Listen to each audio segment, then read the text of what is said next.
That was fire. That was fire. Let's go.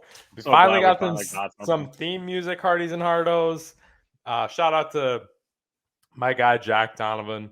He has a doctorate degree in music. He teaches music at multiple colleges. We'll have the link to his stuff in our bio, so please check that out. He does like editing for audio for podcasts or anything like that, as well as like theme music and stuff. Stuff's really good. Super cool guy. Very super good. Talented. So yeah, check his stuff out, please. Check that link out. It's just in the description below. So if you're on YouTube, especially if you liked what you just heard, which if you didn't like what you just heard, you're an idiot. Yeah, so then you're an idiot. Yeah, I agree. Yeah, then we already know. Anyways, so yeah, check it out, and we're happy to be in the 21st century of podcasts. Yeah, finally. Wow. Finally got some music. All right. We're going to start with some headlines. On the Dirk Nowitzki episode, we got music. Oh man, I didn't even think of that. Episode 41. Really? Dirk Nowitzki episode for sure. That's the only one I can think of. Right. No, me too. That's why I was like that's all that came to mind. I mean, maybe the best foreign basketball player of all time, probably at least at this moment is, right? Like, yeah, I mean, Luka's gonna be better than him, but it'd be Luka and Embiid and Giannis, with the next chance, Jokic, those guys be able to pass him maybe, but one of those guys is gonna be better than him. You would imagine. We could have said the Antoine Bethea episode, but I feel like better than him. Get out of here! You did not just say Antoine Bethea. Or the Tom Seaver episode. He was pretty nice. Tom Seaver, but okay, that one's more respectable. But over half our listeners were just like, "Who the hell is Antoine Bethea?" The Wes Unseld. The Wes Unseld. Oh my God! All right, we're done with this. We're gonna move on and actually talk about our headlines now before we get into any crazier players that wore number 41. What? You don't want to get into the Glenn Rice episode or what? Okay, yep, that's it. That's the final straw right there. Georgia. The Roman Harper episode. All right, I'm done. I'm sorry. Roman Harper. Yep. Oh my God, I didn't realize there was that many people that wore number 41. Georgia, though, they absolutely routed TCU in this national championship game, 65-7. 38-7 at halftime. That's when I quit watching Spinny. I don't know if you tuned in the second half at all, but I was done at halftime. No, I didn't. I texted you at like 20. I think it was 24-7. Then I was oh my gosh, this is so over already.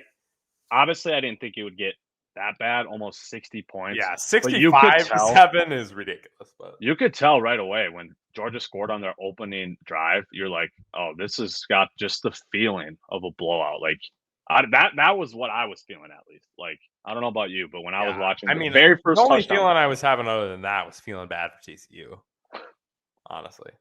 You should have put this squad in, right? So they could have had this squad in. That squad would have got annihilated by Michigan or Ohio State. Come on. No chance. Yep. No chance. Beaten Alabama would have won. No. Anybody Michigan is beating Alabama. You swap TCU and Alabama, Michigan's getting that dub for sure. Because that talk you had about how no chance Michigan loses to TCU, that really worked out, huh? We're talking Alabama. I really am extra smart when it comes to college football, apparently, given my pick record and my Michigan take. So you're right. Don't listen to me. Some more on this game, though. Stetson Bennett, offensive MVP, again, all 4 playoff games he's played last year and this year. Offensive MVP in all 4 of them. That's very impressive. He showed out when it mattered the most. And this sets him up, Spinny, to be the first three-peat in college football, three-peat winner since your very own Minnesota Gophers, actually, way back in the 1930s. Do you think they can get it done with no Stetson Bennett coming back next year? No, probably not. I mean, Bama's going to be better, right? And right. Like everyone, all those big teams are going to be better. USC is going to be better. There's just going to be a lot of teams that are going to be better, I think. And Georgia's probably going to be slightly worse. But again, apparently, we all said they were going to go 7-5 this year. So apparently, it doesn't matter what we say because that's what we think. But shout out to Stetson Bennett. Like, this guy had a really cool story.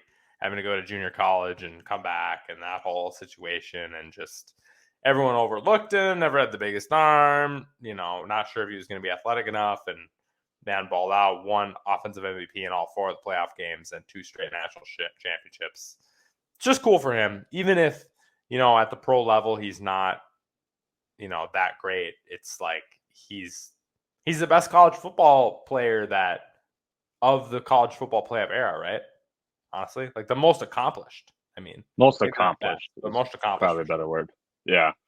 Well, he's the most accomplished, and he's not even going to be eligible for the College Football Hall of Fame, since the only way you're eligible for it is if you're All-American, which he wasn't. So that's, I don't know. I feel like they need to change the criteria for that. Yeah, you have to make an All-American team to be eligible, and he was an All-American, but it's like he was the best player when it mattered the most. He wasn't an SEC All-American? No, he wasn't an All-American. I saw that today. Bryce Young, obviously. But isn't there 2?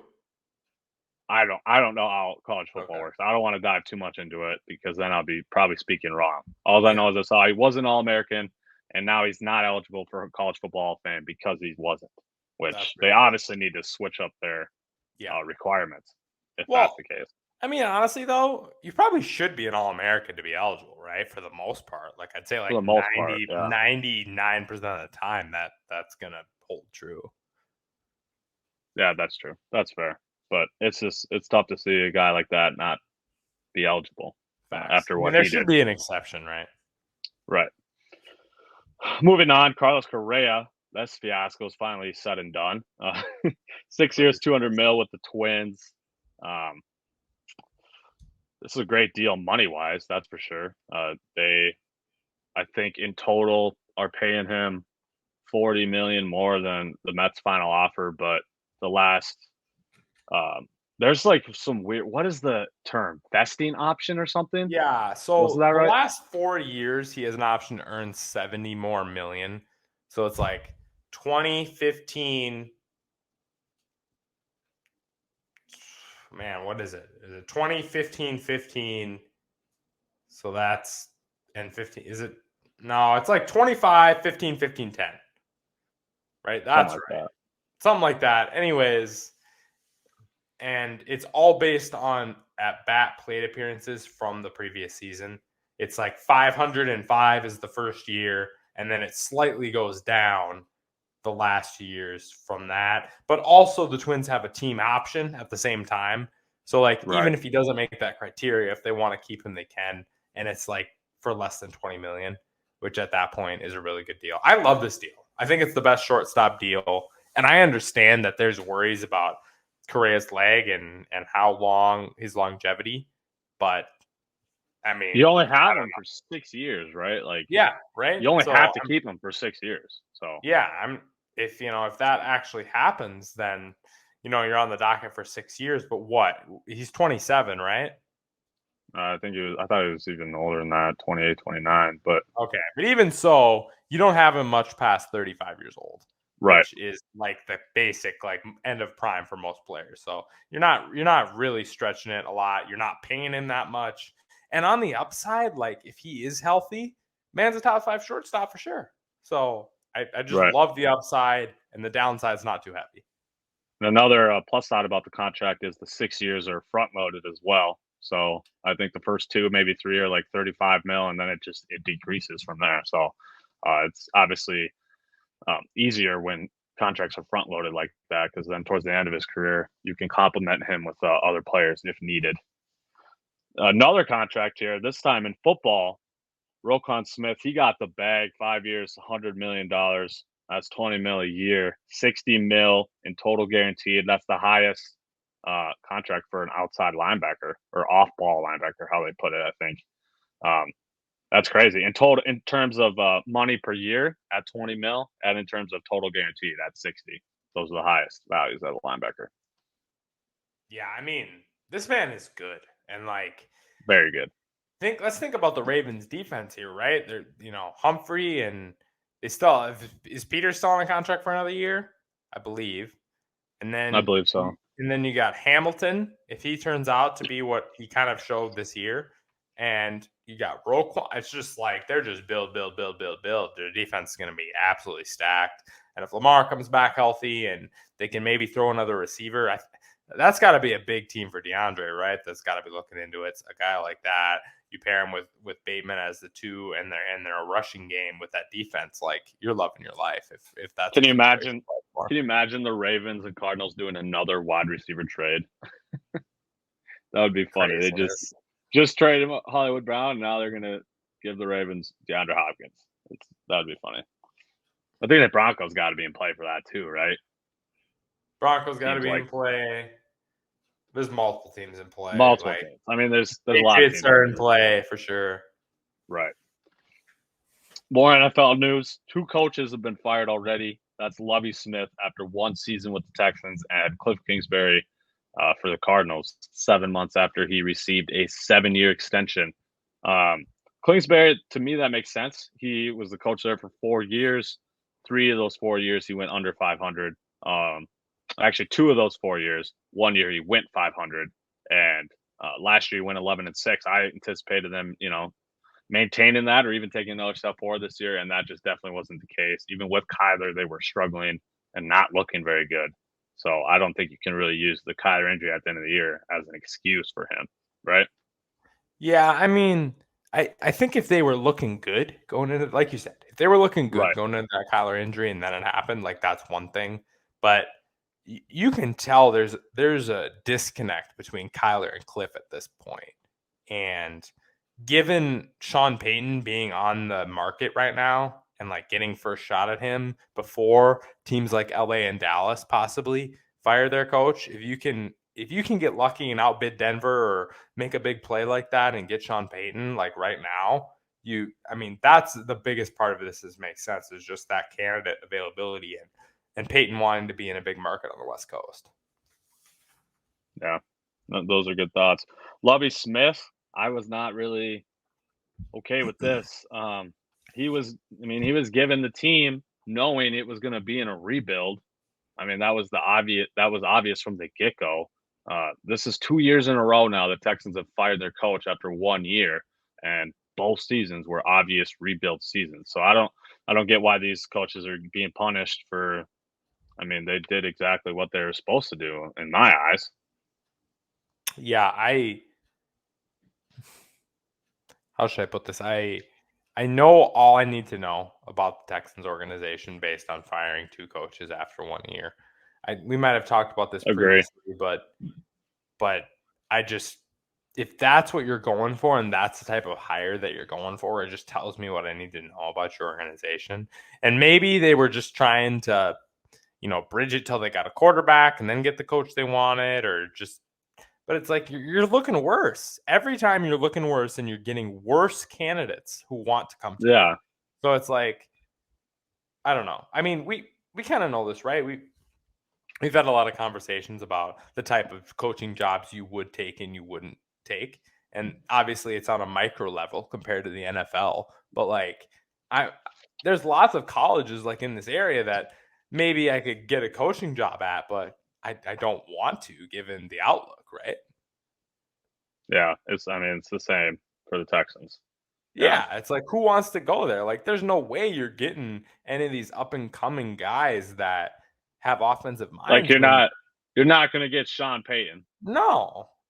Yeah. Man, I don't know if you would even get like the Kevin O'Connell hires of last year. You're not getting Jim Harbaugh. You're not getting any of those big guys. So it's like you have set your own organization up for failure with how bad you've handled things. Yeah, they're definitely a poor franchise, poorly run franchise, I should say. That's for sure. One last headline here. We're not going to cover all of it because it's a lot, but the inaugural Players All-Pro team was announced today. The NFLPA is going to be announcing this every year, just the first team. Again, they'll still announce, the 50 media members or however they do it will still vote, and those All-Pro teams will come out. Those will still be the official ones, but it's still interesting to look at this list and see who the players themselves voted for, right? Again, we're not going to go through all of them because All-Pro. They go through every position here. Some surprises to me, though. I would say Darius Slay was voted as one of the 2 corners. I'm not sure if I don't believe that he was top 2 corner this year. That's my personal belief. Aaron Donald, I know he only played 11 games, but for him to be on there, he had to just be thrown on there because of his name. In my eyes, there's got to be Spinny. You and I talked about this earlier today off air. Quentin Williams and Deron Payne were 2 guys that immediately came to mind that could have taken that spot. And I guess one other thing would maybe be wide receiver. Devontae Adams was the second one instead of Tyreek Hill. That's not Devontae terrible, was but obviously a baller this year and right. everything that goes along with that. But they didn't make the playoffs. They were pretty bad. Hill got in the playoffs. That whole argument, as well as Hill having more yards and just being and more catches, and more catches. So that was one. Also, Micah Parsons not being in there, that kind of surprised me a lot. Obviously, he had a little down into the year, but I don't know. I didn't even notice that. Yeah. I'm still probably taking him over Myles Garrett if you're putting him on the edge, given the team comparison and given the impact outside of pass rushing. Parsons obviously is a way bigger impact outside of pass rushing and still has only 2.5 less sacks than Garrett. Yeah. Yeah, that's a good point, too. I didn't even notice that he was left off when I first looked at this list. But, yeah, if you guys are interested in seeing the whole list, just do a quick Google search on Twitter, whatever. It'll pop up. It's everywhere. So go check that out. Now we're going to talk NFL season, the 2022 season here. Just kind of like a brief recap. We're going to go first here. We're going to go through the stat leaders. So, Spinny, let's start with the passing leaders. Mahomes. We're going yards first here. Mahomes, 1, Herbert 2, Brady 3, Kirk Cousins 4, let's go, Joe Burrow 5. And then passing touchdowns, Mahomes 1, Allen 2, Burrow 3, Geno Smith 4, and Kirk Cousins and Jared Goff tied for 5th. Spinny, what do you make out of these top 5 passers? Kirk O'Chains, baby. Let's go! He's in top 5. To Kirk, even at the beginning of the year this year, it looked like Kirk was going to have a not good year. His first 7 games were not good compared to the last 10. So that was a big come up for him. Obviously, Jefferson is a huge asset, and he has weapons all around. But you got to give credit where credit is due, and Kirk has played well this year. And our defense has been terrible. So, terrible. A team with a terrible defense that goes 13-4, where does the credit gotta go? It's gotta be Kirk, right? Jefferson and Kirk, they're the main ounces for credit. And honestly, Dalvin Cook slightly underperformed what is normally expected of him this year as well. So I just big credit to Kirk, and it was a nice step up to see from him, no matter what happens in the playoffs. Plus, tied for third times most sacked for quarterbacks this year, Kirk, and he still was top 5 in yards and touchdowns for passing. So that was awesome to see. Geno Smith, obviously, that's a standout surprise there. 30 touchdowns. That's crazy year for Geno Smith, and he led him to the playoffs. So shout out him, and he probably won his job. I would anticipate him being the QB again next year, to be honest. Maybe. We'll see, but they have a top 5 pick, right? So we'll see what goes on with that. With all those holes you need on the defensive end, it's almost like you got a quarterback that just led you to the playoffs. Still got all your offensive weapons coming back, and DK and Kenneth. In my opinion, they should tune up their defense here with this pick. But yeah, like you said, we'll see what happens. There's obviously good quarterbacks in the draft. But let's be real, right? If Young or Levis or Stroud falls, if you like one of those guys and they fall, you gotta take it. You gotta take them, right? Franchise changing quarterbacks are obviously the most important thing to have. For sure, that's for sure. On to rushing now. Rush yards. Jacobs was 1, Henry 2, Chubb 3, Saquon 4, Miles Sanders 5th. That one kind of surprised me. I didn't. My fantasy take of the year, baby. Miles Sanders. People always be sleeping on him. Got him this year. Paid off for me for once. Did not pay off in the fantasy playoffs as we discussed last week, though. No. Rushing touchdowns, Jamal Williams led with 17. Wow. Second was Eckler. Well, tied for second was actually Eckler, Henry, and Hurts with 13. So he had a 4-touchdown lead.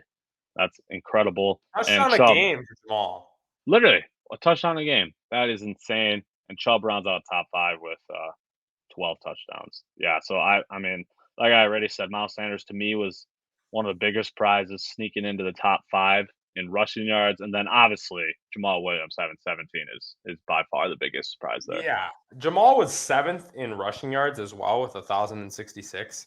So 7th in yards and 1st in touchdowns for a guy that really wasn't looked at to be the starter really early in the year. Right. Like he was going to get more red zone touches, but it seemed like it was going to be more of a 65-35 split. And he ends up top 7 in rushing and 1st in touchdowns. Huge shout out to Jamal Williams this year. For sure. Receiving, we got Jets, obviously, our boy. Most catches, Tyreek 2nd, Kelsey 3rd, Diggs 4th, and Eckler and Lamb tied for 5th with 107. That is crazy that a freaking running back has 107 catches. That is nuts. PPR, absolute boss. PPR machine, Austin Eckler. That's for damn sure. 55 points on the year just in catches. Crazy. Yeah. Like what? Ridiculous. Yards, receiving yards, though, same 2 leaders, Jets and Tyreek, 1 and 2, Adams 3, AJ Brown 4, Stephon Diggs 5. I'll even throw in receiving touchdowns here. Adams led the way with 14. That's maybe why he snuck in there over Tyreek on the All-Pro. Kelsey had 12, AJ, Diggs, and Kittle round out the top 5, all tied with 11 touchdowns. That's incredible for Kittle to have 11 after starting the season so slow. Yeah. I mean, if you had him later in the fantasy season, you were loving your life. I mean, he had at least 2 or 3 games towards the end here with 2 touchdowns. Yeah. So, yeah, crazy run for him. And I kind of anticipated that with Purdy coming in as QB. You're obviously going to throw more shorter passes, safer passes, and a guy going across the middle, tight end position, that's usually him. You know what I'm saying? So, Mr. Relevant future NFC champion Brocky P, baby. What? That's a little spoiler for what we're going to talk about later this episode. Damn, that's crazy. Spinny, let's move on, though, to our surprises and disappointments of the season. Who was one player that stood out to you as a surprise? This is not a surprise, but I just put it on here because I was tired of the dissing of this man, given who's that? crap he had to endure in his first year. Who do you think it is? Crap he had to endure in his first year. Mm-hmm. There's a lot of people that could be. No guess? No guess. I just want to hear your spiel here. The future, man, I don't want to make this comparison because that's terrible, but future top 5 quarterback in the league, Trevor Lawrence, absolutely balled out this year. 4,100 yards, 25 TDs, 8 picks, 66% completion percentage, and a 95 rating. That is after a very slow start to the year as well for Jacksonville. Finished the year last 9 games, 15 touchdowns, 2 interceptions for Trevor Lawrence. Absolutely balled out to the end of the year. Got the Jags in the playoffs. Vindicated my takes about him that he was still going to be a future top 5 quarterback. And we've seen it this year. Like, not consistently maybe, but there's been some damn good flashes where you're like, holy cow. Still makes mistakes, still, little raw, but still young. He's still young. This is essentially his rookie season as far as coaching goes. He finally got a coach who knows how to coach the quarterback position in 2023, 2-3, and yeah, just looked absolutely amazing this year. Huge shout out to Trevor Lawrence. If you were sleeping on him with Urban Meyer, you suck. You suck. Urban Meyer sucks. Urban Meyer sucks. I'm actually going to talk about a quarterback as well, and that's Jared Goff. He's another guy, kind of like Geno, that maybe won himself an extra year of being the starter. We'll see what these teams do in the draft, having high picks from other teams, aka the Lions have the Rams, and like you said, the Seahawks obviously have the Broncos pick. But Jared Goff, 6th in passing yards this year at 4,438 yards, tied for 5th, like we already said, in touchdowns at 29. he only had 7 picks too. He's usually been like pretty much a turnover machine, to put it lightly, in his career so far. But this was not the case this year. He was 6th in QB rate out of quarterbacks with at least 400 attempts. So not like I noticed like Jimmy Garoppolo was ahead of him. So like not counting guys like that got hurt and only played a handful of games. He was 6th and QB rate at 99.3. So yeah, shout out to Jared Goff, and that's a huge reason why the Lions went above 500 for the first time in how long? 2 top 15 picks for Detroit, as well as Jameson Williams, who we saw in spurts looks ridiculous. Like there's some ridiculous deep threat potential from him, as well as 2 more picks coming back for the Lions. So I definitely think Goff gets another year, and I definitely think the Lions could even turn around more than they already did, especially if they spend a couple of those high picks on the high end pass rushers they got to pair with Aiden Hutchinson. Yeah. Like if we get a Will Anderson, Aiden Hutchinson combo or something like that. Why are you putting that? I know. Don't speak that into existence. I know. Like what? Like that's not what we're looking for. Oh. Right? We already have to deal with the Bears potentially taking a guy like that, like since they already have Fields. So Bears could trade back twice and end up with 3 top 20 picks. Literally could. Who's your other surprise, Spinny, of the season? Other surprise of the season is Devontae Smith. Guy, I didn't know if he would back up what he did his first year. I had more confidence in Jalen Waddle, a guy who balled out again as well, but I just had a little less confidence in Devontae. He was 9th in receiving yards in the league, 1196, 95 receptions and 7 touchdowns. A couple of essentially, I'm giving him 1,200 yards, basically 2 1,200-yard receivers on Philadelphia. So huge credit to them. And crazy considering how much they run. Yeah, exactly. And so Devontae really, really ball out, a huge yards per catch guy this year. So it was nice to see him show out as much as I thought he wouldn't back it up. So gotta give credit to him though. Yeah, he's a good one for sure. That's another one of my boys, Alabama. I love to just regret that. I love just calling it out whenever I can. You know that. This guy, though, did not play for my squad, Alabama. He's Ohio State alum, rookie, Garrett Wilson. That's my other surprise of the season. I knew he was good. I knew he could put up these type of numbers, so that's not why I'm surprised. But the fact that he did it on the Jets with 3 different starting quarterbacks this season is incredible. He finished with 83 catches, 1,103 yards, and 4 touchdowns. Over 1,000 yards as a rookie with 3 different quarterbacks. That's incredible. That's all that needs to be said about him. I mean, it's not quite the J Jets 14, 16, 18, but it's pretty good. Come on. We're talking J Jets. Yeah. He's one of a kind. True. How about disappointment, Spinny? I know there had to be somebody disappointed you. Disappointment's Deebo Samuel, man. I mean, Again, we're going to go back to an injury, so I understand part of that, but he still started 12 games, played in 13, 56 receptions for 632 yards and only 2 touchdowns. I'm going to give you some context here for this. Dallas Goedert on the season only played in 12 games, so 1 less essentially. 55 yards, 55 catches, 702 yards. Okay, more than Deebo in less games. Cooper Kupp only played in 9 games, 3.5 less games than Deebo, had 65 more yards than him, as well as Jacoby Myers, who only played in 1 more game than Deebo and had almost 150 more yards, 804, as well as 67 catches and 6 touchdowns. 4 more touchdowns on the Patriots offense than Deebo had on the Niners offense. So, again, part of this was injuries, but Deebo did not even play well when he was healthy early in the year. So my question to you is, why do you think this was the case? Like, why did he like you said, some of it is because of injury, but he struggled when he did play, when he was healthy. Like, why is that the case? Yeah, I don't know if the offensive integration of him being different this year made a difference, or I don't exactly know what it was, but yeah, definitely something changed in the way the offense was called.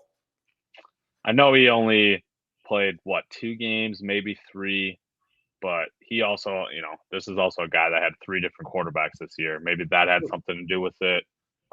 the trade of McCaffrey, maybe. So, like you said, obviously lots of weapons with Mitchell being in and out, and McCaffrey and Kittle and Ayuk and all that.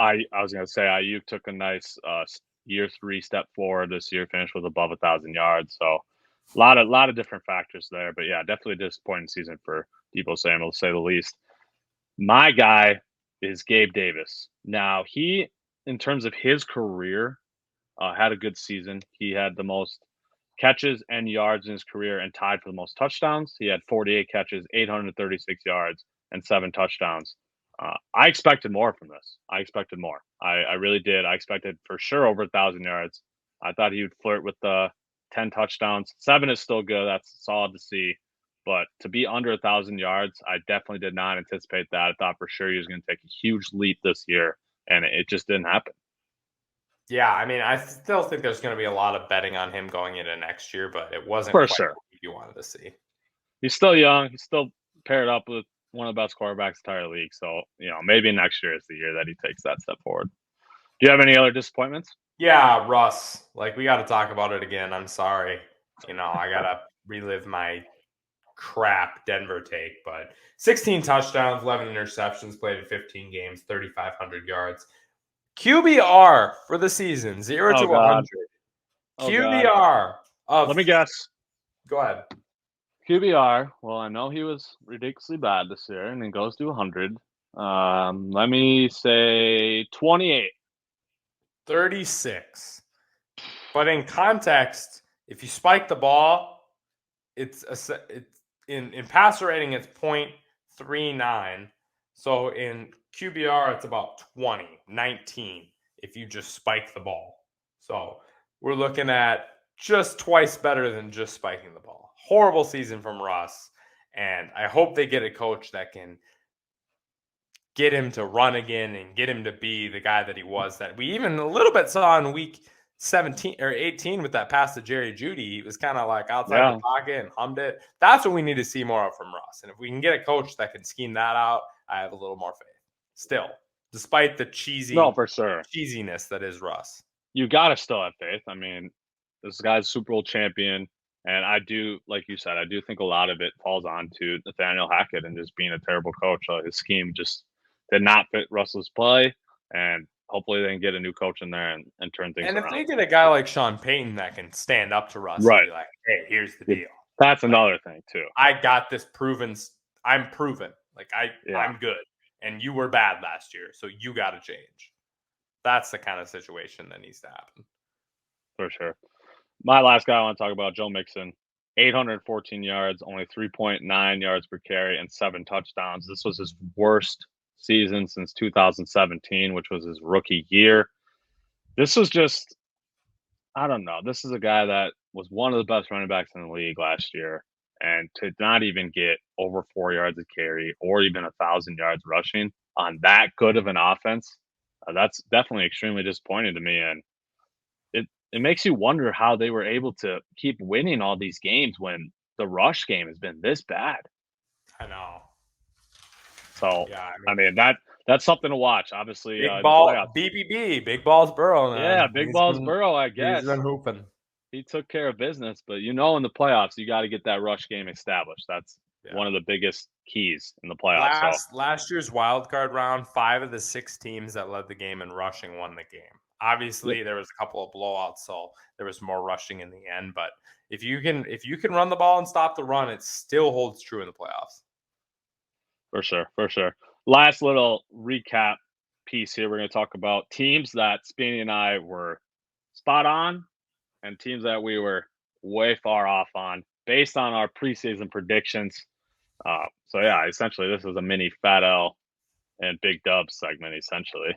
Yeah. But just to rattle off some of my teams that I was just way off on. Obviously, the Broncos, I had them going 11-6.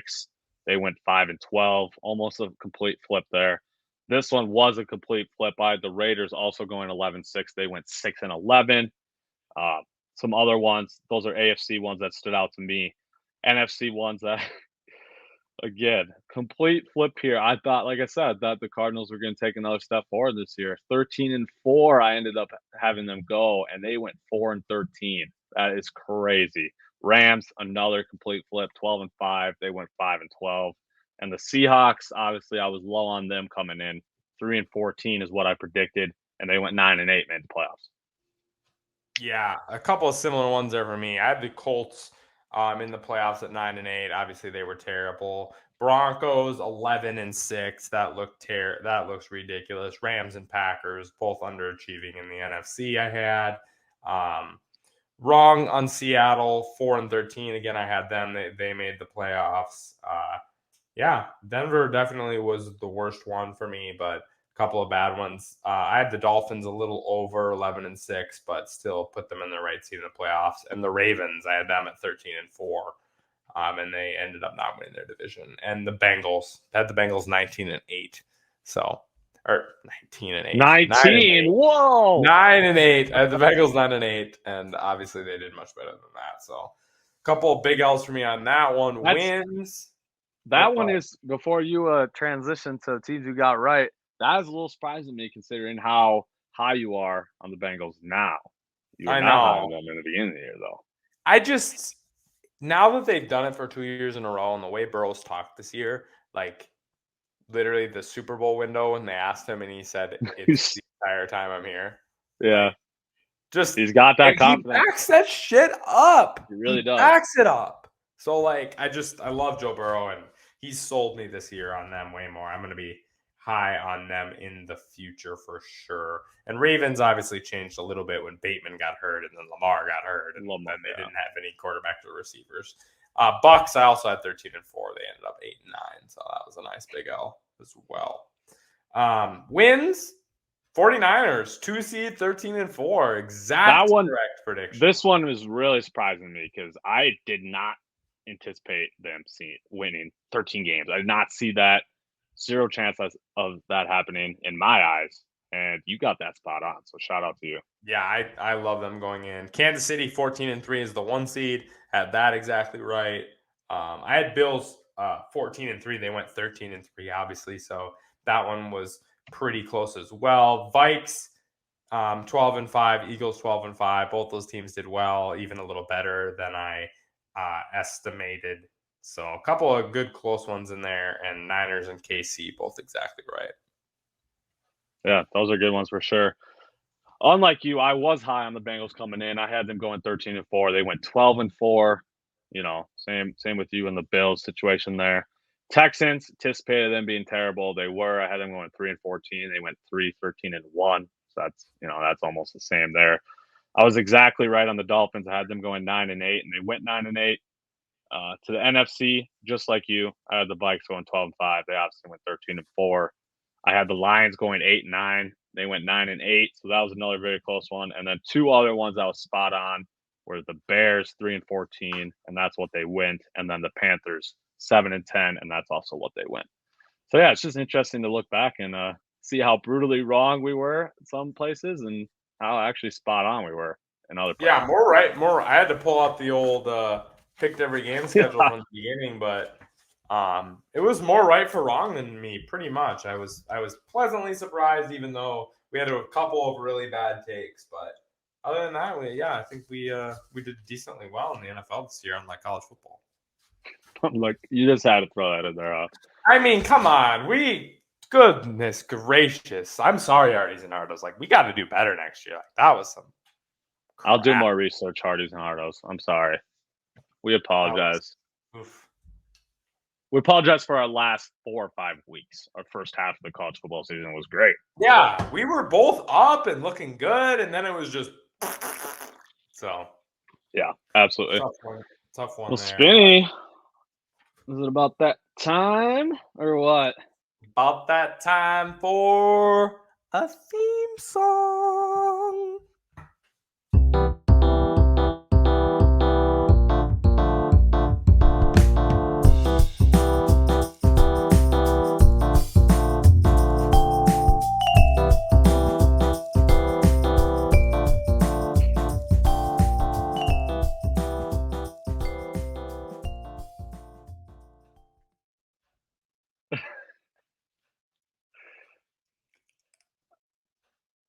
Spinny's just being weird. Yeah, Per I had to usual. trip Jack out. I hope you enjoyed our theme song, though. We just sat and made fun of each other during it because that's how it is. But another credit to Jack Donovan, our episode theme song creator, also created this Trivia's theme song. So again, links will be in the bios. But big shout out to him for all that preparation he did. Yeah, for sure. Shout out Jack. That is an amazing name, by the way. I must say. I wish he had a different name, but other than that, he's a great guy. Well, as y'all can see now, we are joined by guest Chase Richter. Damn, Chase, is this your first time being on the pod since that mock draft when I brutally roasted you, even though I was completely wrong? Yeah, it's probably been about then since I've been on. Yeah, I think this has got to be my 4th or 5th time though. So, for sure. You're definitely one of our. Also, Chase dubbing all of us in the basketball fantasy draft league. Yeah, number one seed in that sure league as well. I hate that league, dude. That league sucks. Yeah, I'm not sure which episode that was, but you guys need to go check out that mock basketball draft because I think I'm sitting 10-2, and that championship's looking nice. Well, it also helped that you got whatever you got for Steph Curry, just a ridiculous haul. You got Donovan Mitchell and something else too. Yeah, just something stupid to start the season to put you over the top. But yeah, that was a big one. But we're gonna make up for that dub by dubbing you in this trivia segment. So I'm gonna let Bus go first this time though, because I'm tired. Okay, I will go first once I make my little scorecard here. Okay, my easy question. Despite being known for their rushing ability, these two quarterbacks were sacked the most times in the NFL this year. Name one of the two. And there was obviously a hint in the beginning of the way I said that question. Do I get 2 guesses? No, you get 1 guess. Oh. You only get 1 guess, but you only have to name one of the two, obviously. You don't have to name both of them. I got my guess. I got a guess too. Justin Fields. Okay. Chase, what's your guess? I was going to say Russell Wilson. And you guys got both of them. So correct. Nice. Those were the two. Let's get it. All right, my easy question. Who leads the NFL in yards per touch on the season? This could be receptions, rushing, any touch from the line of scrimmage is counted and divided by total yards from scrimmage. Yards per touch. I assume they had to have quite a few touches to be qualified for this, correct? Yeah. Okay. It's an easy question. Yep. I mean, I got 2 guys instantly that come into mind. Yeah. Which one is it, though? Man.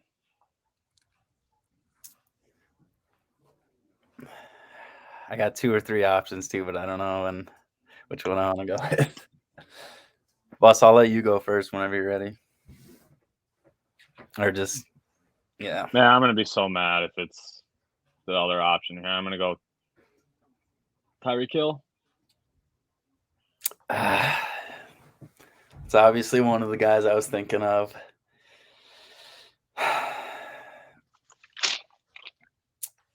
I was going to go between him and JJ. Even thought Waddle might be up there, though. I'm going to go with we're just going to go with I think I'm going to have to go with the same with Tyreek. Man, you messed up, Chase. Is Justin Jefferson. Damn. Justin Jefferson, 13.9. I just figured he gets quite a few short receptions as well, so I just figured that might drag him down a little bit, but all right. We're in the right area. All right, what do you got, Chase? All right. My easy question here. Which NBA team has the most players in the Hall of Fame? There's 2 options. There's only 2 options for this question. Dude, I hate your guys' easy questions. This is ridiculous. I'm gonna pick the other one that you don't pick, so you can pick first if you want. No, you're picking first.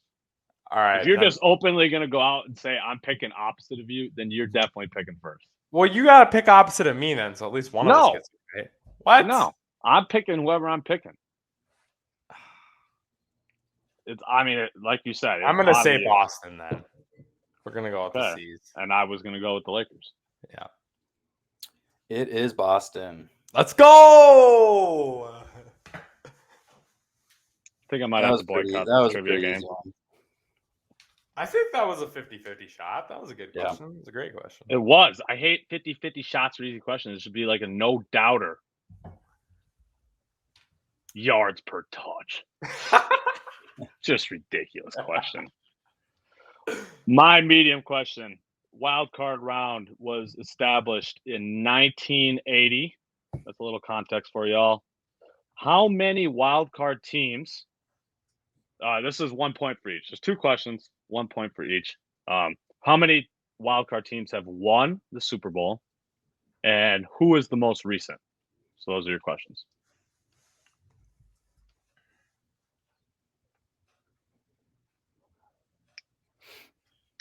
Since 1980, so that's like 40 years roughly of Super Bowls that are played in the wild card area. We're gonna say 8.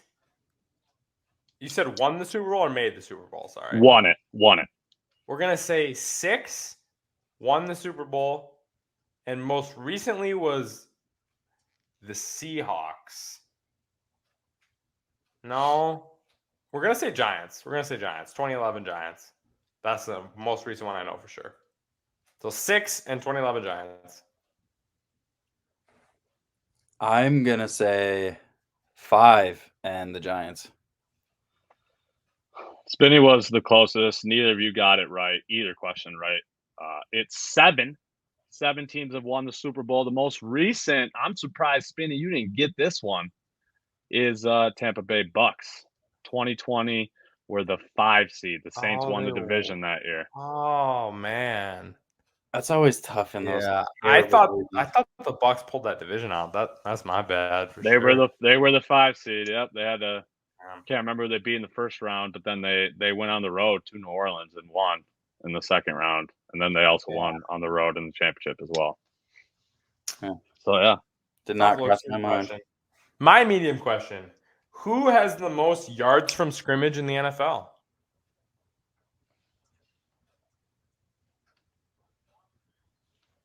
This year? Yep. I'm a little Justin Jefferson. A little concerned why it's a medium question. That like kind of eliminates my first thought to my head, because I feel like that would be too easy of an answer.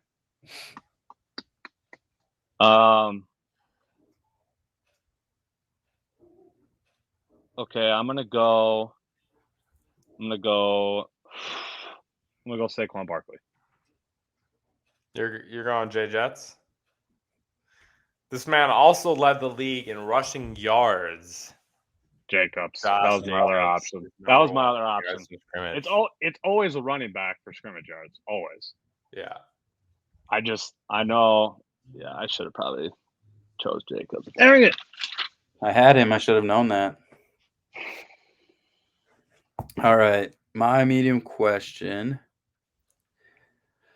All right. So what player holds the record for most consecutive double-doubles in one season since the NBA-ABA merger? Spain, didn't we have this question one time? I feel like we did, actually. I swear to God we did. I know, me too. You said since the NBA-ABA merger, most consecutive double-doubles in one season. Who is it? I think I know who it is. I really hope that I didn't ask this question in a previous episode. No, it wasn't you. Do you know the answer? It's Kevin Love, isn't it? Yeah, it's Kevin Love. Is that your guys' finals? Yeah. Yeah, it is. Let's go. We had that definitely have been asked that question before. That was asked by a different guest for sure.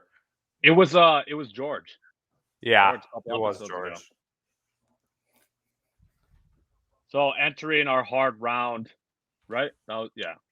Entering our hard round, Spinny has 4, I have 2, and Chase has 1. Entering the hard round. Classic. Okay. Dad, I have 2 options here. 2 options? What a rat. Because I don't know. I couldn't decide which one I wanted to do, and I just feel like you guys aren't going to like either of these. But It's a hard question for a reason, right? Okay, we'll just stick with this one then. There's 4 teams that either have 0 or only 1 4,000-yard passer in NFL history. Name all 4 of them. If you name 3 of the 4, I'll give you a point. Can you re-say that? So in NFL history, there are 4 teams that have 0 or 1 4,000-yard passer only. 2 of them have 0. 2 of them have 1. Name all 4 of these teams, and like I said, if you can name 3 of the 4, I'll give you at least 1 point. Then.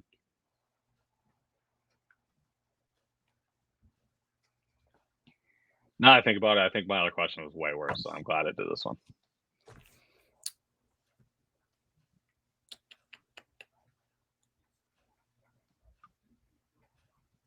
This is doable. It really is. You just think hard about it.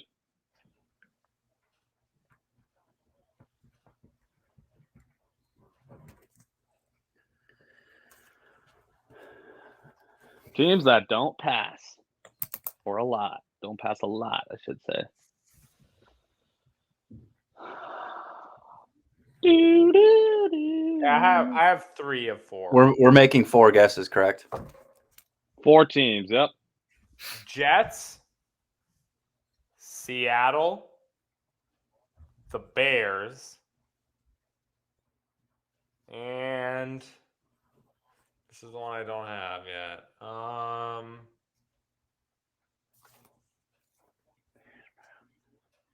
And Washington. No, that's not Washington.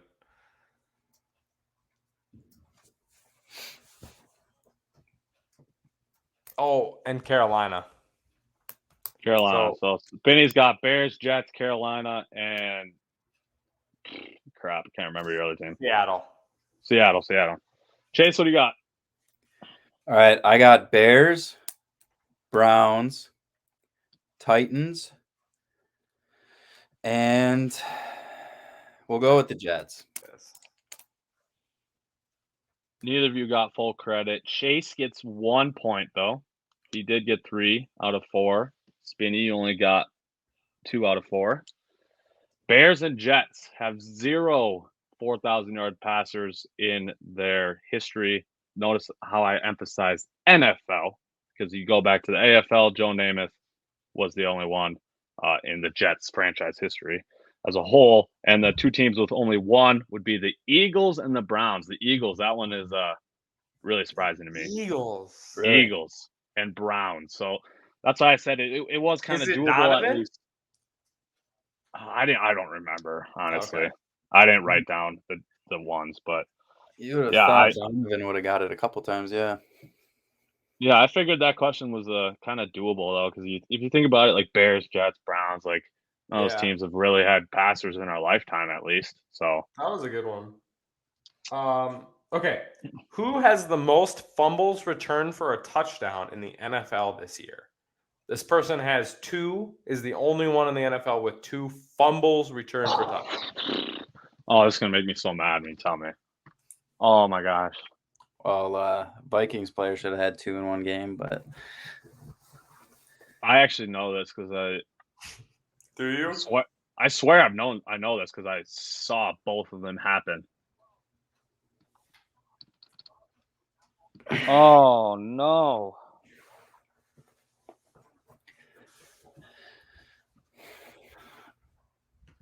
I'm not going to get it. Fumbles. Benny, you're going to eventually have to calm me down here. 5, 4, 3, 2, and 1. Let's go. Nick Bosa. Final answer. Chase? I will go with. Man, this is a tough one, Spinny.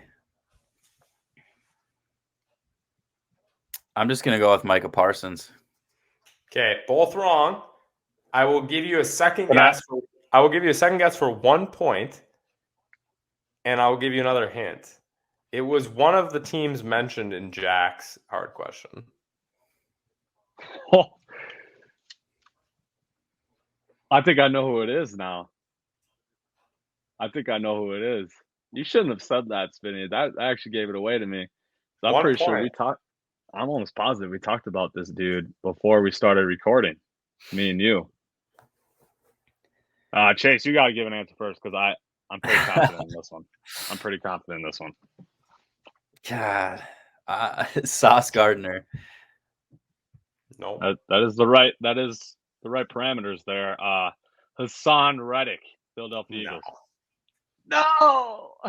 Denzel Ward, cornerback for the Browns. 2 fumbles returned for touchdown this season. Really? Because I think Hassan was towards the top in just fumbles in general, I believe. And I know we had talked about him before we started airing about how his standout season this year. So I was so confident. That was a good one. That's a good question. All right, Chase. All right. If I get this right and Spinny gets it wrong, I win by 1 point. 4-2 right now. Yeah, you're L in that though. Yeah. All right. For the hard question, I went with a little Minnesota Twins history. Shout out so Spinny's getting this wrong. I have a chance then. Shout out the Twins for signing the boy, Carlos Correa. We'll see how that pans out down the road, but I'm glad to have him back. Anyways, Carlos Correa's 22 home runs last season were the second most by a Twins shortstop in franchise history. Who holds the record? Ooh.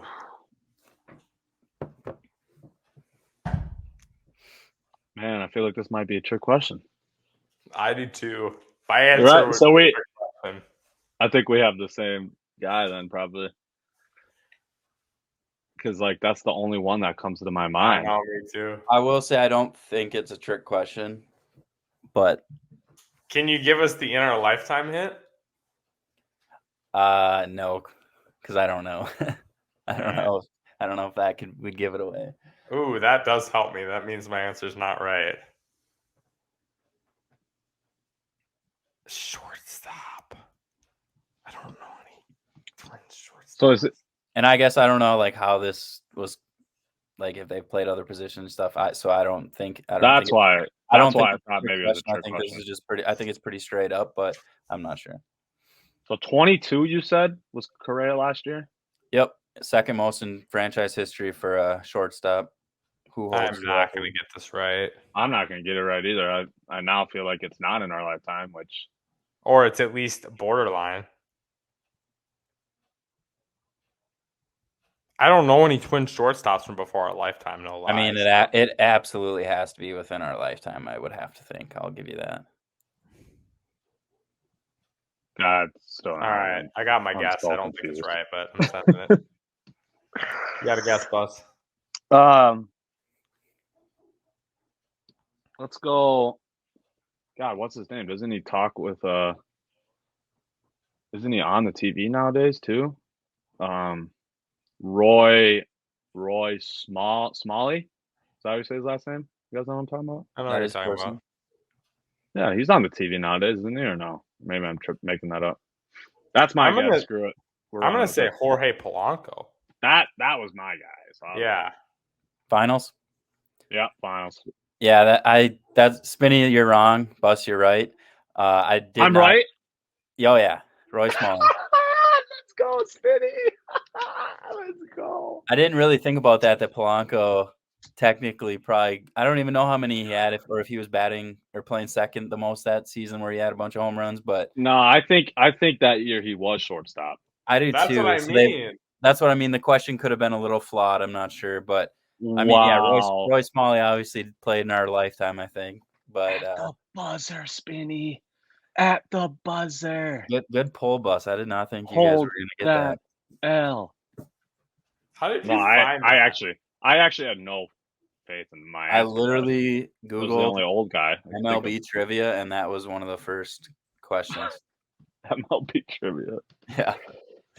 I suppose the long-about way of finding it, Spinny, is just Googling most home runs in a season by a Twins player and then figuring out who's shortstop in that. That's crazy. That's tough for you, Spinny. Even tougher for Chase. Dead last. Wow, Chase. Roy Smalley? Gosh. Just pissed.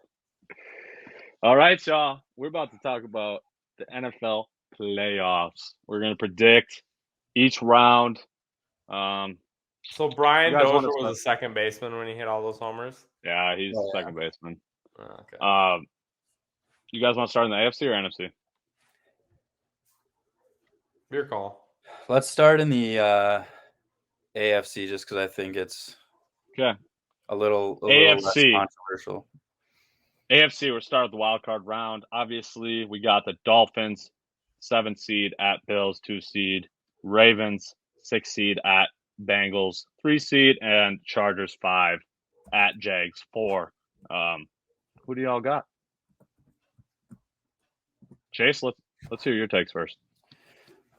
So yeah, for AFC, I think the Buffalo and Miami matchup is obviously pretty easy debate there. I think Buffalo is going to stomp them. It just came out that Tua was not going to be. Yeah, so I mean, maybe that quarterback's going to bring some magic into the. We're talking Skylar Thompson here. Yeah, no, against the powerhouse offense with the Bills. So no, I think Buffalo is going to get an easy dub there. I don't even think we really have to go into that much.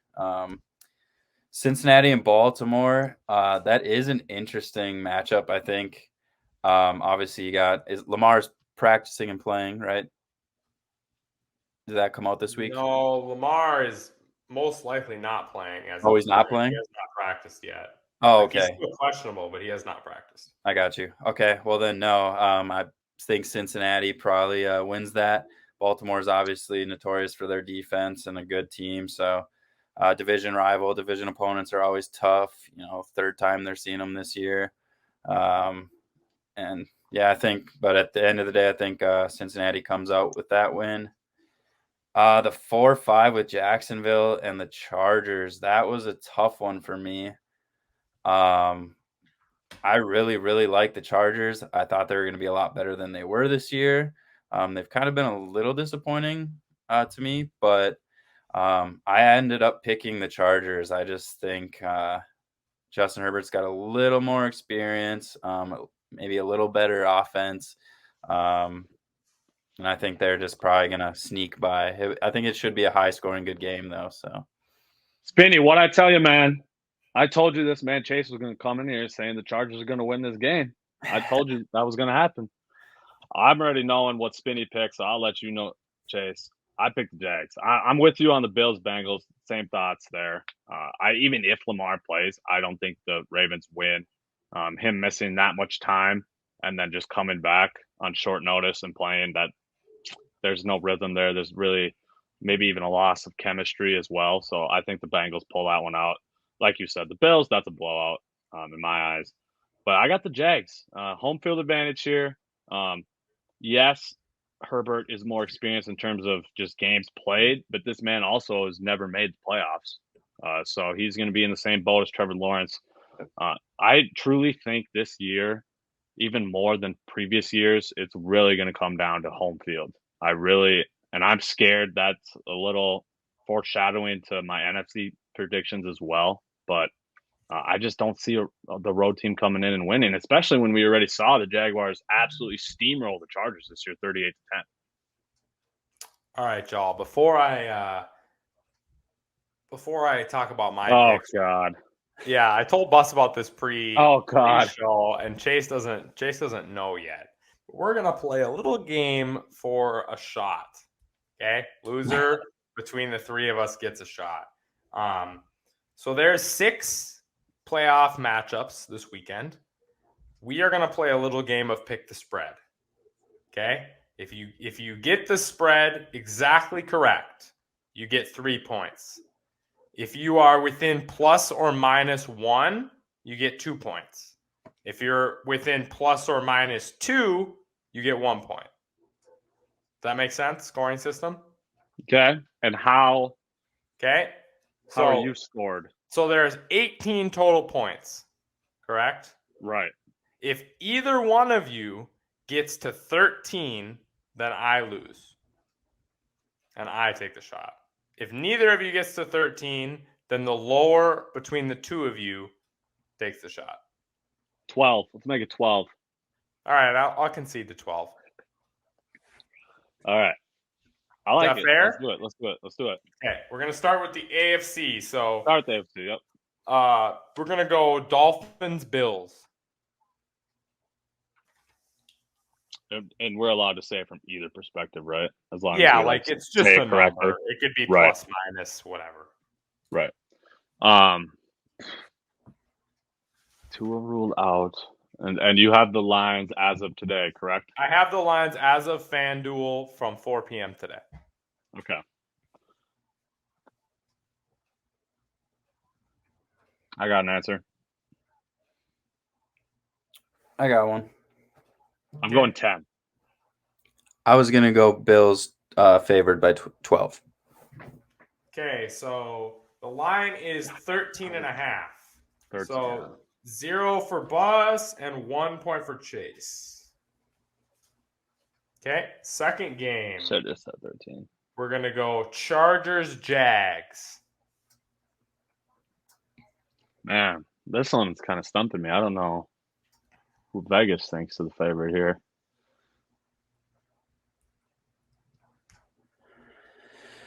I got an answer. I'm gonna go Jags. I don't even know if this is like. I just need a number. You can right. not even. You no, don't I'm just even saying. I don't even know if this is a line that I've ever even seen in the NFL. I'm just going with 1.5.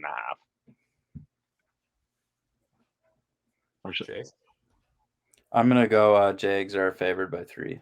Jags 1.5. Though. It is Chargers favored by 2.5. Wow. 2.5. So, to me, that's 2 points for Chase and 2 points for Buss. Yep. Am I correct? Okay. So 3-2 in favor of Chase. Last AFC game, Ravens, Bengals. Given they knew the Lamar didn't practice today was known when this line was made.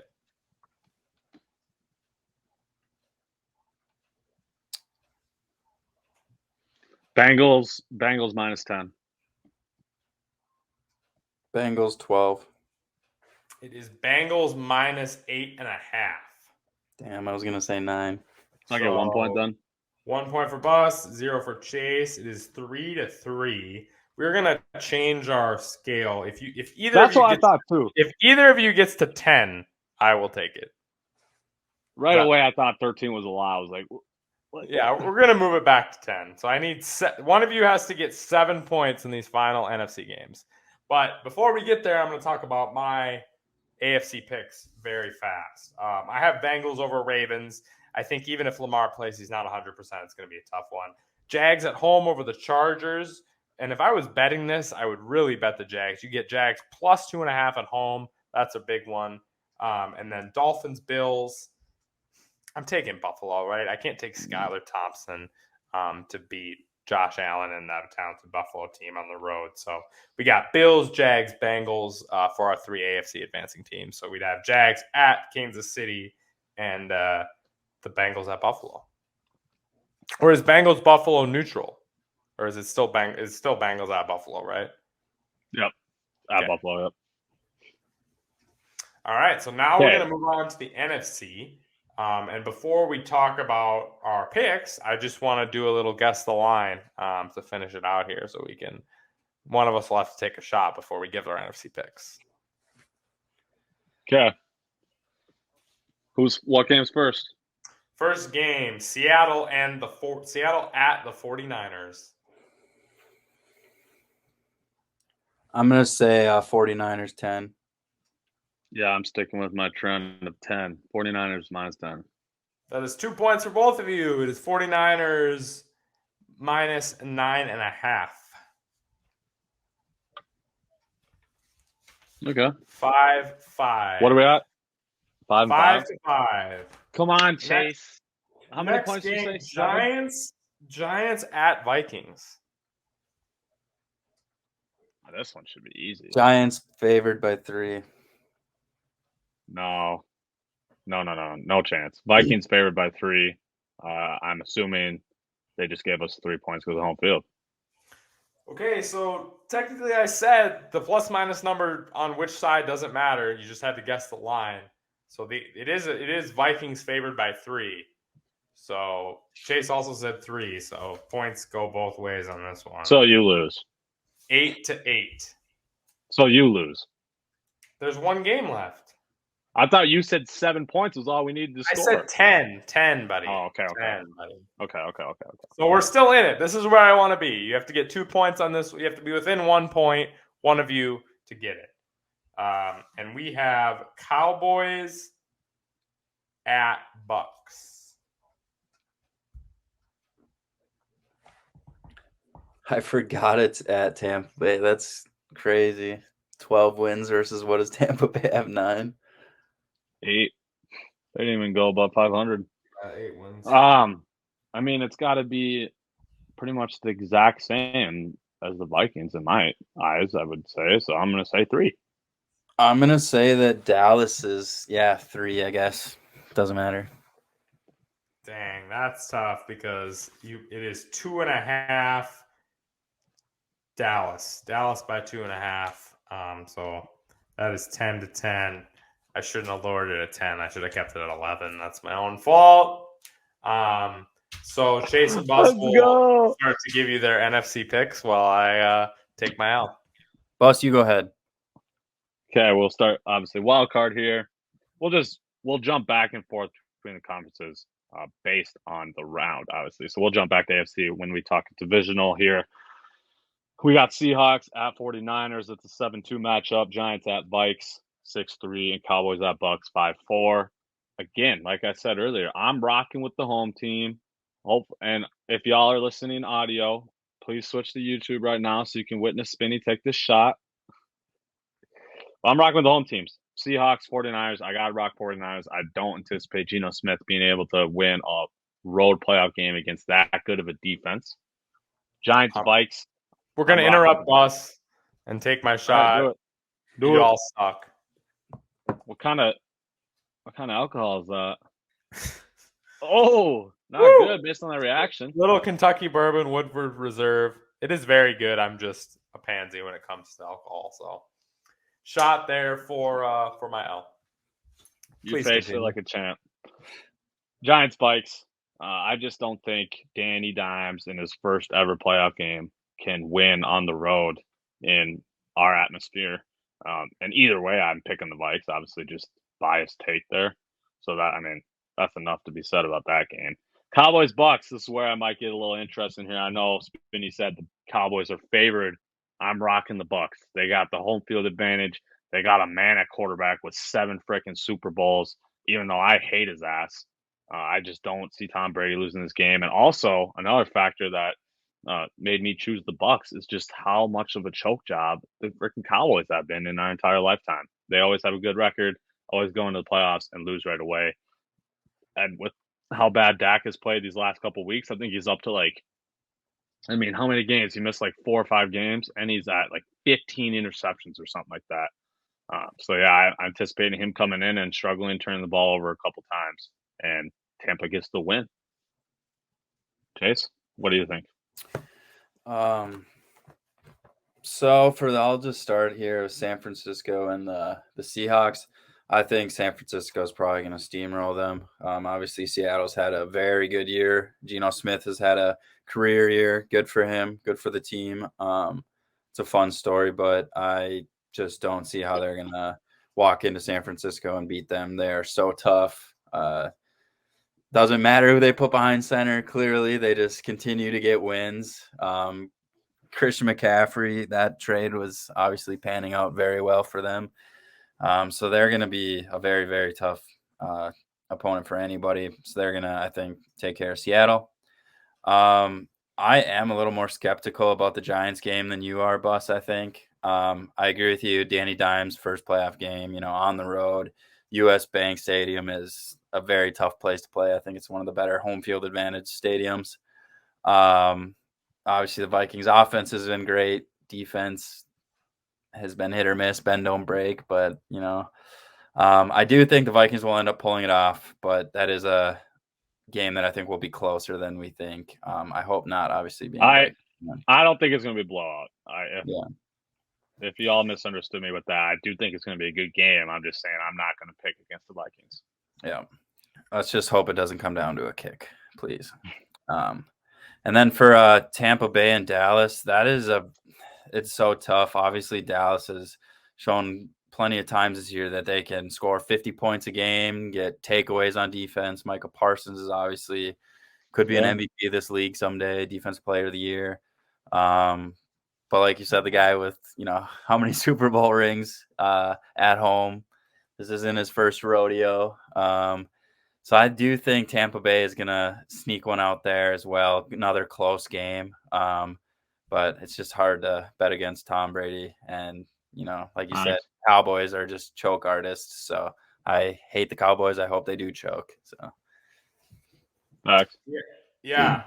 Seattle Niners, I just don't think Seattle has enough. Purdy's been really good, not turning the ball over. San Francisco's defense is amazing. And just the talent on that team, second, they're in the top 3 most talented teams in the NFL. So if Purdy,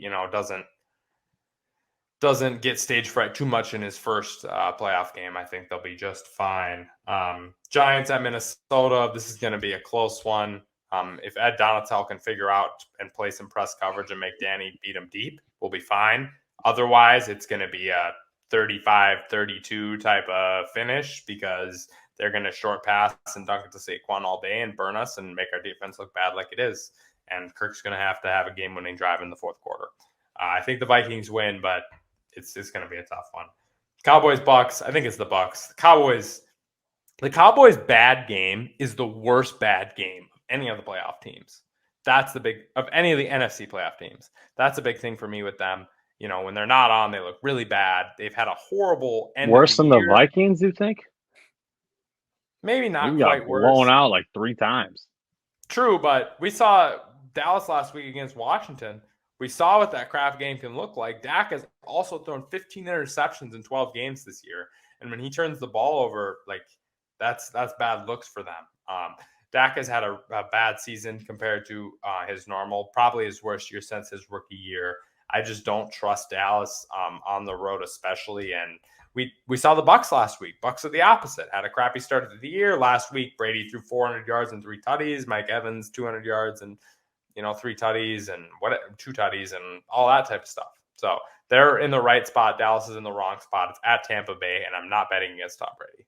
So Bucs, Vikes, Niners, all advancing.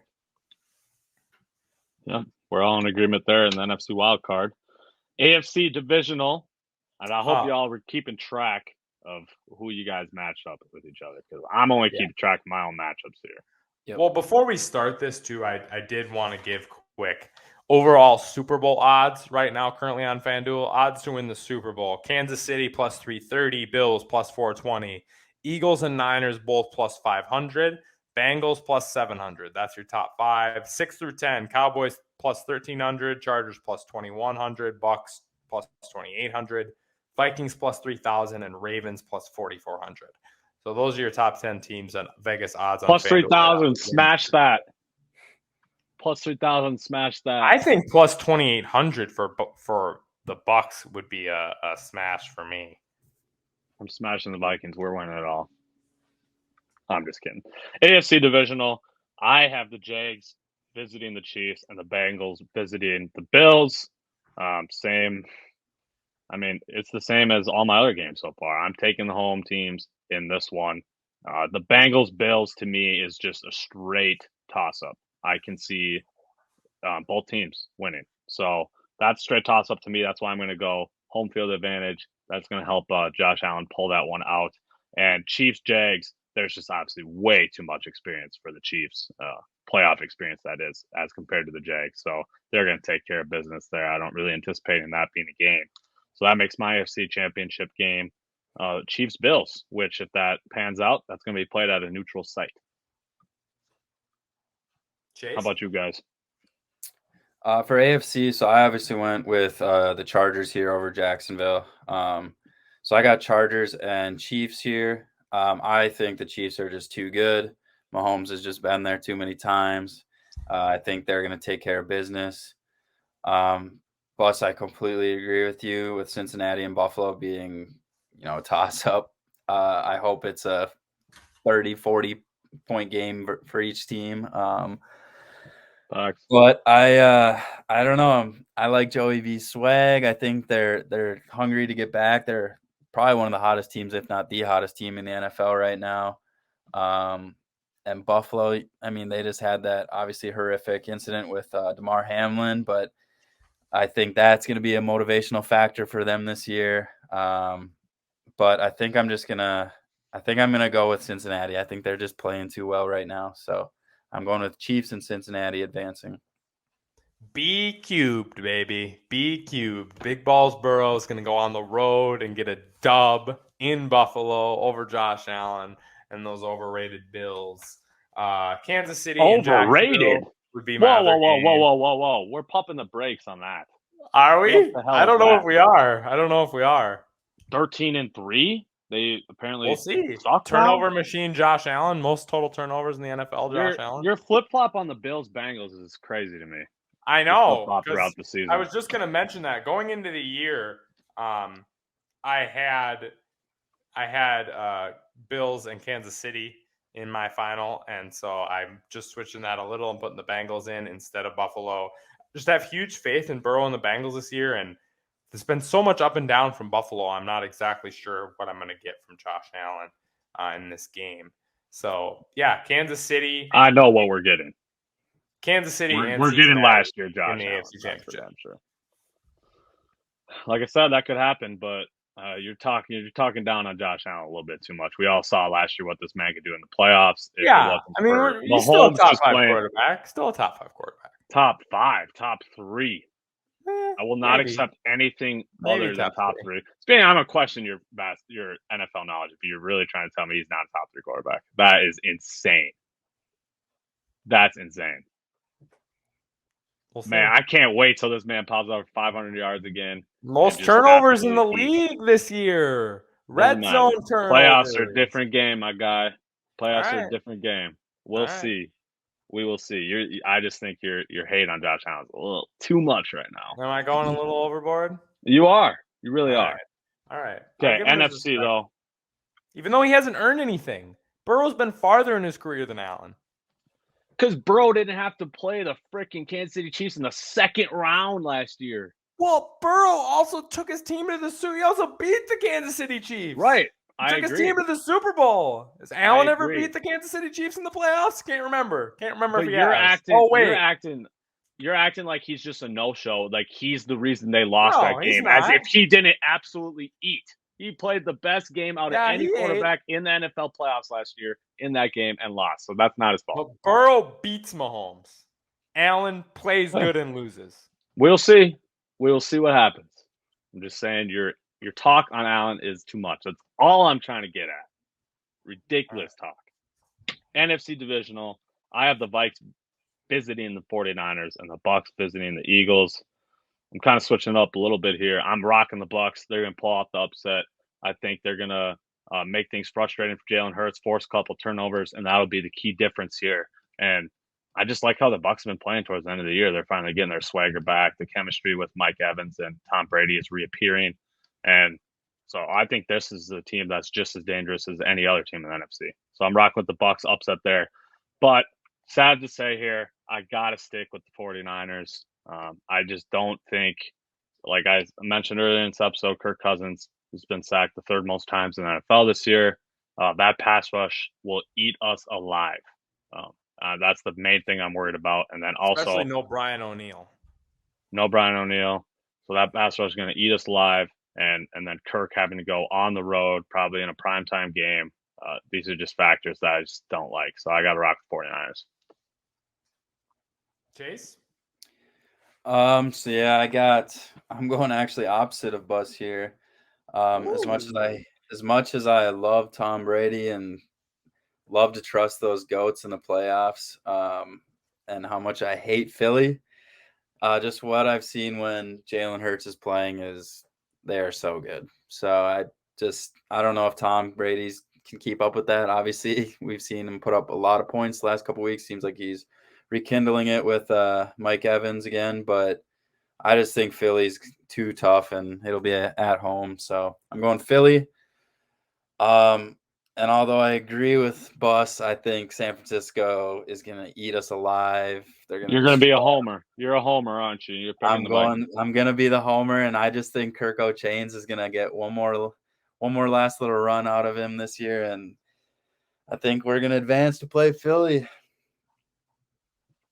Wishful thinking, but it's very, very wishful thinking. I can't. What I wanted to say to that, I'm not going to say, given what I said about the Lions last week and got absolutely roasted on. With my if y'all didn't catch last week's episode, go back and watch it. I heard that Spinny said about, and also I just posted it on TikTok. So if y'all just want the quick snippet, go check out our TikTok. It's on there. Possibly one of Spinny's worst takes ever. Just the way he said it, not what he said. So given, I would say the same thing about the Vikings' success on the road in the playoffs as the Lions' regular season success. So that's the hill I wanted to go down, but I'll refrain and I will just politely pick the 49ers to win with their very much talented roster and defense, which is extremely better than ours with the Vikings. The second game is, and I just think the Bucs are going to do it. I love Brady. My NFC Championship game going into this year was Niners-Bucs. And going out of this year, right now, it's going to be Niners-Bucs as well. I'm sticking with my preseason prediction and Niners-Bucs NFC Championship. I like it. Now on to the championships. I got Chiefs, Bills at a neutral site. It's fair game, right? No home field advantage. That's going to be a straight. Who are you going to pick, Buss? Who are you going to pick, Buss? I'm rocking the Chiefs. Pick the Bills. Come on. Be a man. I did pick the Bills. Be a man. They were my preseason Super Bowl champ, I will admit. Yeah, stick with them then. But I'm switching. I'm rocking the Chiefs. What a poser, dude. Pat Mahomes is going to get it done. He's doing what he does, and he's just going to come through clutch and get this game done. I don't know. It's going to be a straight toss-up, just like the Bills-Bengals game, if this pans out. But I'm going to rock with the more experienced Pat Mahomes there. Say it with your chest, Buss. Stick with the Bills. You should have said it with your chest and stuck with the Bills. Come on. No. I'm allowed to make my – sorry I said that. That was my choice how many months ago? I'm sorry. Unlike Buss, I think I'm allowed to make sticking with my choice from many months ago and picking the Chiefs, the team that has clearly been the best the entire season in the NFL. As I have said, Kansas City Chiefs going to the Super Bowl. This Spinny guy, dude, I swear.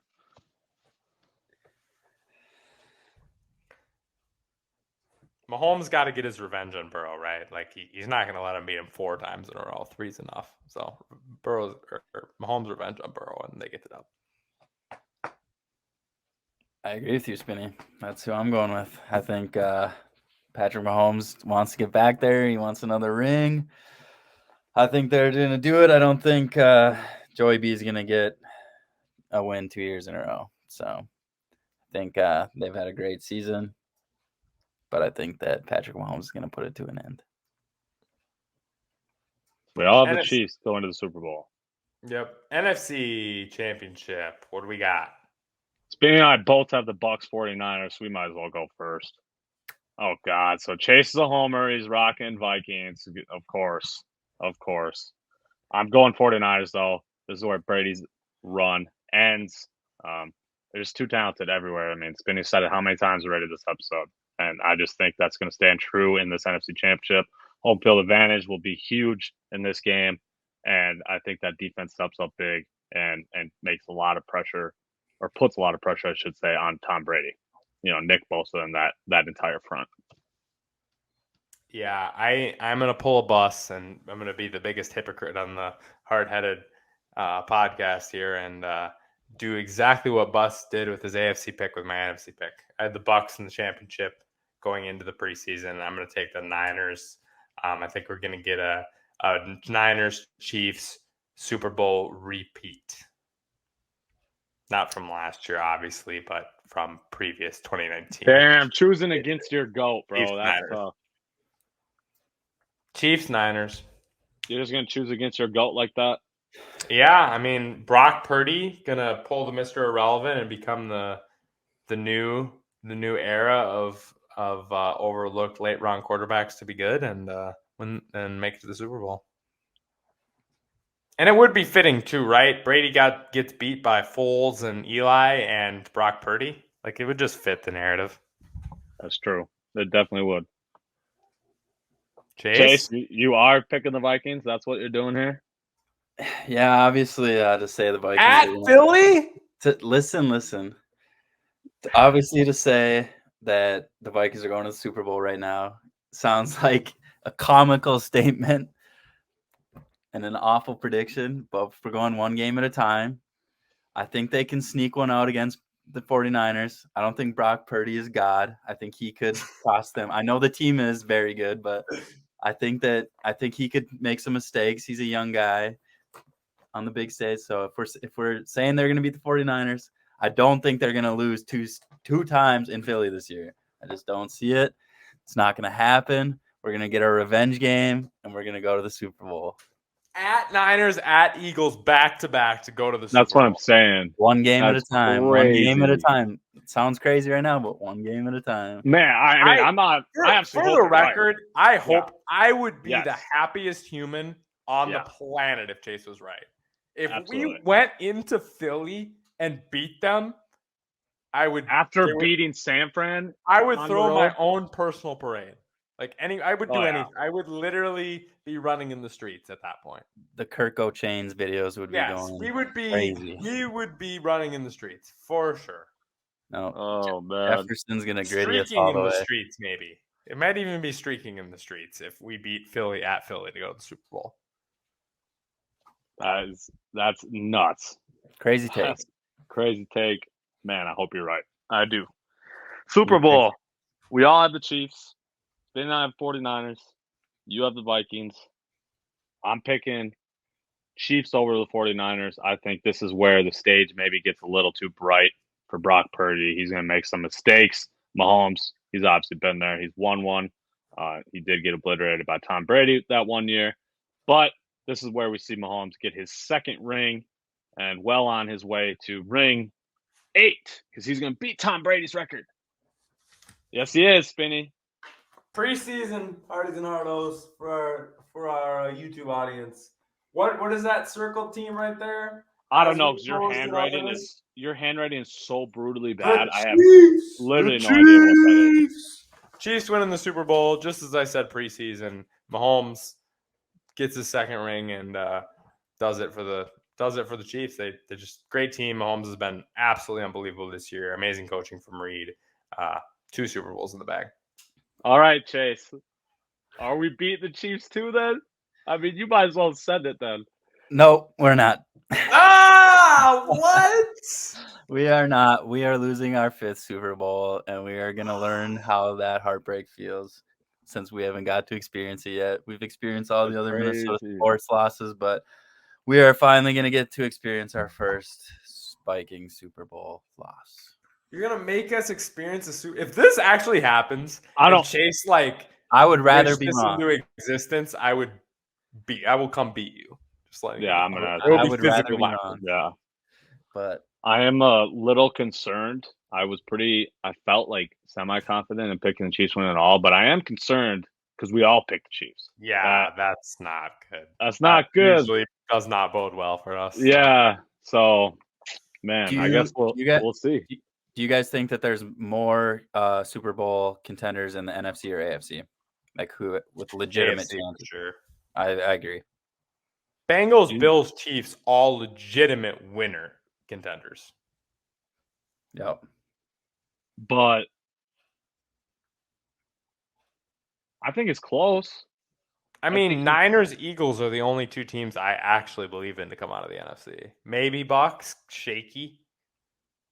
Right. Yeah. You got the 3 best quarterbacks in the league on the. Yeah, I would say those are the top 5. So yeah, I guess the AFC does have more. Yeah. Well, Chase, we appreciate you coming on. Before we get you off here, I want to surprise both of y'all, and this is going to make all 3 of us happy here.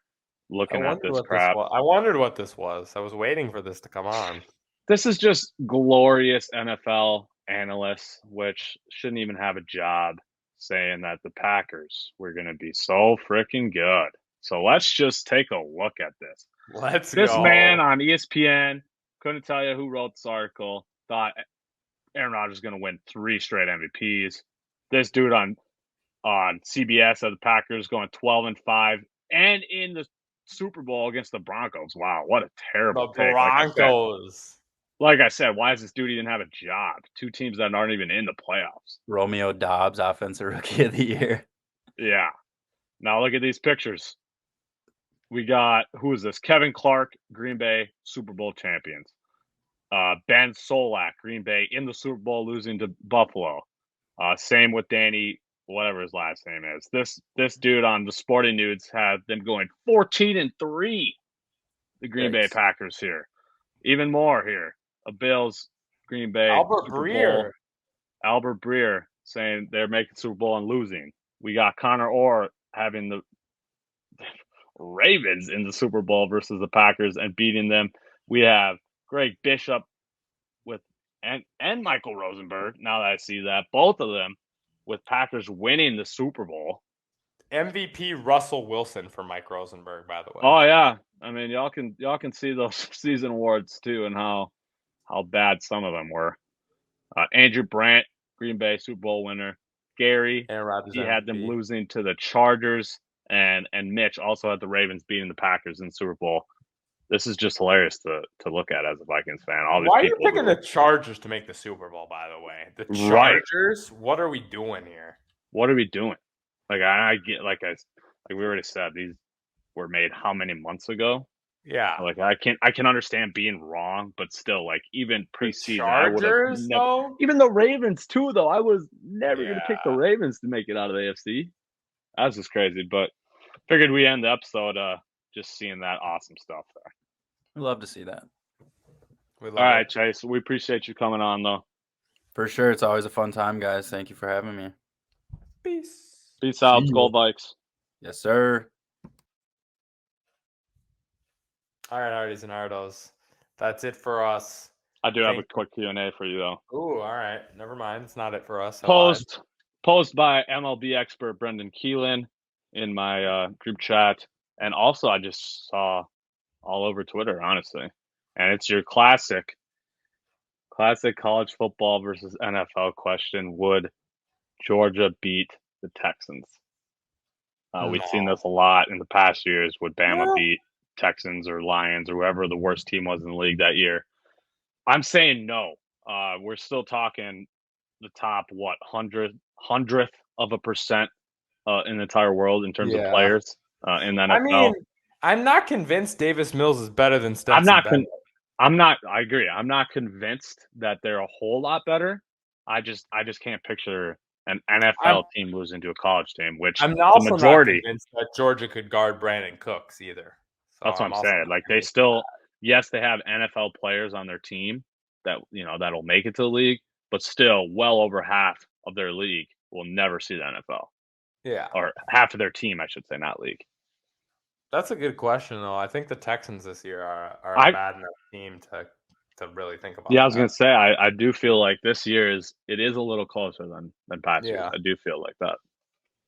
So, yeah, that was episode 41 for y'all. Please drop comments on what you thought about our theme music, our intro, as well as our trivia song. Definitely go check out Jack Donovan's work in that link as well. Yep, agreed. So check his stuff out and we'll close you out this episode with some love for your friends and family and a lovely theme song to roll us out.